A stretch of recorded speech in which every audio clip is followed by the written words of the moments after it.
아시안컵 대회 이후 한국 축구대표팀이 소집되었습니다. 어수선한 분위기에서 손흥민과 이강인이 다시 만납니다. 이강인의 공개적인 사과 인터뷰도 예정되어 있습니다. 새롭게 승선한 만 34세의 주민규의 각오도 남다릅니다.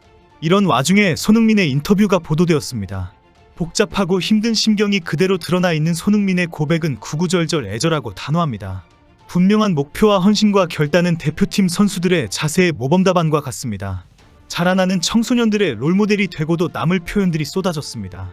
대표팀은 오늘 오후 고양 종합운동장에서 K리거들을 중심으로 첫 훈련을 시작합니다.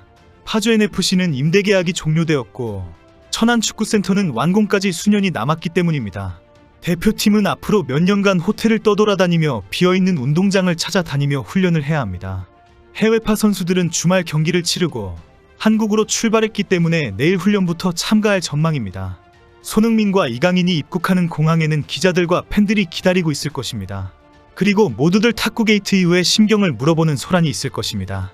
그리고 고향의 한 호텔과 종합운동장 입구에서도 마찬가지로 선수들을 기다리고 있을 것입니다. 탁구게이트에 이어 카드게이트까지 터진 상황이기 때문입니다.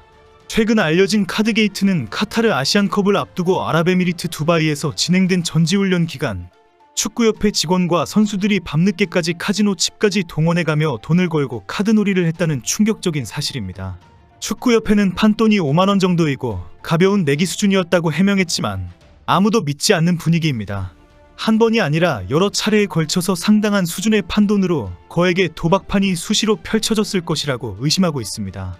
일단 축구협회는 탁구게이트의 중심에 있는 이강인을 취재진 앞에 세우는 형식을 고민하고 있는 것으로 알려졌습니다. 이강인이 운동장에서 열심히 뛰겠다라며 대국민 사과를 하고 용서를 구하는 발언을 하도록 준비 중이라는 것입니다. 한국 축구대표팀의 주장 손흥민의 인터뷰가 큰 화제가 되고 있습니다. 손흥민은 풀럼전 이후 한국 언론과 인터뷰를 하면서 태국전에 다시 주장환장을 차는 것에 대한 복잡한 심경을 밝혔습니다.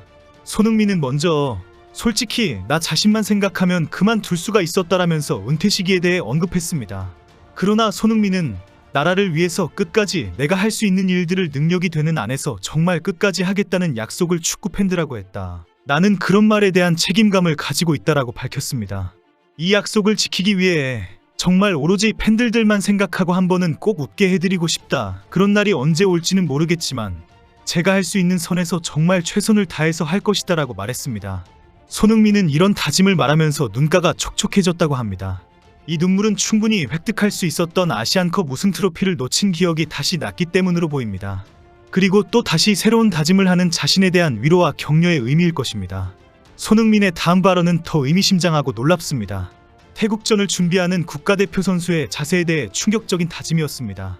손흥민은 이번에 대표팀이 소집되면 분명히 어수선한 분위기 속일 것이다. 새로운 선수들도 많이 올 것이기 때문이다. 선수들은 내가 앞으로 어떻게 해야 하는가라는 것을 잘 알고 들어와야 한다라고 강조했습니다. 그 마음가짐에 대해 손흥민은 5천만 국민이 보고 응원하고 있는 자리이기 때문에 훈련 자세, 경기에 임하는 자세 하나하나가 정말 100% 이상이 돼야 된다라고 주장했습니다. 그리고 그런 자세로 대표팀에 소집을 한다면 모든 선수들이 분명 더 이런 어려운 상황 속에서 저희가 강하게 만들어질 수 있을 것이다. 선수들 잘 통제하고 선수들과 많은 얘기 나눠서 좋은 모습 보여드릴 수 있으면 좋을 것 같다라고 스스로 다짐했습니다. 풀럼전의 충격적인 패배 이후의 한 인터뷰였기 때문에 손흥민의 표정은 유달리 어두웠고 수차례 손으로 얼굴을 감싸며 고통스러워했습니다. 이때 탈구된 후 회복되지 않은 손가락이 크게 클로즈업되며 노출되었습니다. 그동안 한 달 가까이 테이핑을 한 채 경기장에 나섰는데 테이핑을 푼 채로 인터뷰를 한 것입니다. 속상한 마음에 연신 눈을 비비는 손가락의 가운데 마디는 여전히 퉁퉁 부어 있었습니다. 장기간의 테이핑으로 손가락 마디 위 주름이 보이지 않을 정도로 부상의 흔적이 역력했습니다. 손가락 탈구는 최소 6개월에서 1년 가까이 치료를 해야 겨우 원상회복이 가능할 것이라고 알려졌습니다. 그동안도 조심히 관리를 해야 손가락의 기능이 완벽하게 돌아올 수 있다는 것입니다. 손흥민은 지난 2월 8일 자신의 SNS에 대표팀 은퇴를 시사하는 듯한 글을 남겼습니다.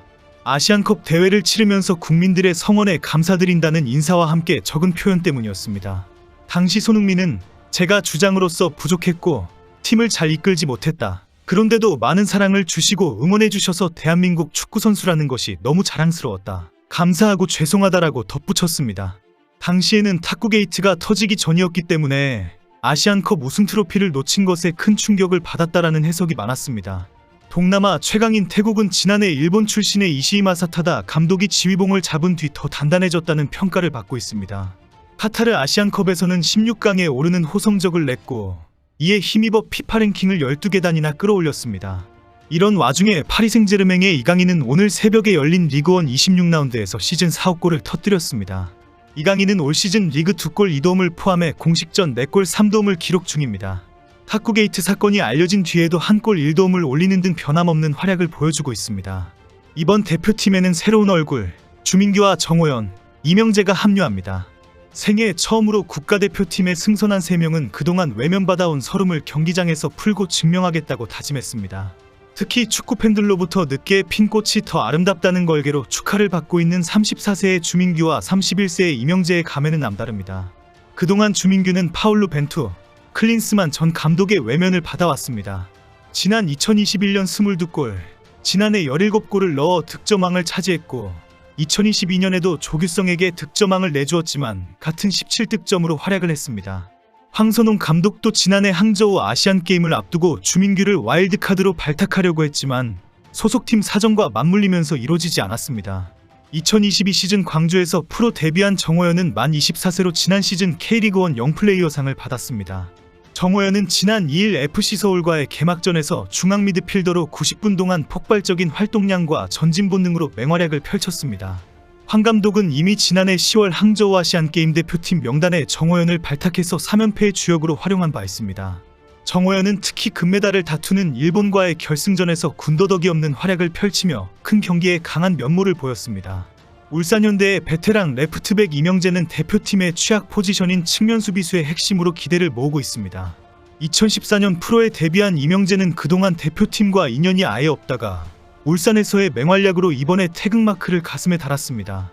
주민규는 태극마크를 끝까지 포기하지 않았다. 포기하지 않으니 꿈을 이룰 수 있었다라고 말했고 이명재도 포기하지 않으니까 꿈을 이룰 수 있었다. 항상 최선을 다하면 언젠가는 이런 기회가 올 것이다라고 믿고 있다라고 말했습니다. 대표팀은 우선 21일 오후 8시 서울 월드컵 경기장에서 태국과 월드컵 2차 예선 3차전을 치릅니다. 이어 22일 태국으로 출국해 한국 시간으로 26일 오후 9시 30분 방콕의 라자망갈라 스타디움에서 4차전을 소화합니다. 한때 태국전 보이콧이 화제가 되기도 했으나 바로 매진되면서 축구팬들의 뜨거운 응원이 예상됩니다. 손가락에 붕대를 감고 뛰는 주장 손흥민을 응원하는 목소리가 가장 클 것입니다.